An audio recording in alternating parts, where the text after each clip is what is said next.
لاہور کے علاقے اشرا میں ایک خاتون کو عوام نے ناسمجھی میں ہراساں کیے رکھا۔ ایسا اس لیے ہوا کہ اس نے جو عبایا پہن رکھا تھا اس پر کچھ عربی میں لکھا تھا۔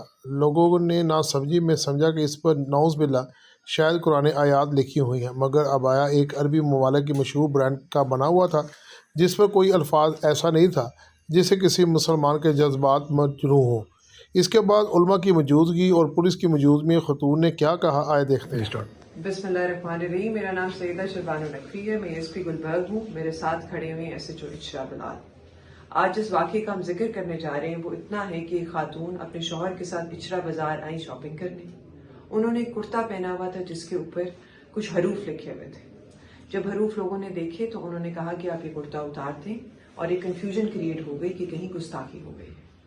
اس چیز کو جب ہم نے آگے پروو کیا تو جو چیز سامنے آتی ہے، جو حقائق سامنے آتے ہیں، ان کے متعلق آپ کو ندیم بھی بتائیں گے جو موقع پہ اس دن موجود تھے، اس ٹائم پہ موجود تھے۔ آج 1 بجے کے قریب یہ وقوع پیش آیا، اور اس کے بعد وہ خاتون بھی معذرت کریں گی کہ کیا ہوا اور کیا ان کی نیت تھی، اس کے متعلق بھی بات کریں گی۔ جی، یہ بیٹی سے بات ہوئی تھی میری، اور اس سے کوئی غلطی ہوئی ہے، لیکن وہ لفاظ ٹھیک تھے، ویسے ڈیزائننگ اس کی بنی ہوئی تھی، لیکن لوگوں نے دیکھا کہ یہ خرابی کا باعث بن رہا ہے تو یہ بہن آئی، انہوں نے کہا یہ آئندہ کی بات ہے، ایسا لباس نہیں پہنیں گے، تو یہ انہیں معاف کر دیا گیا ہے۔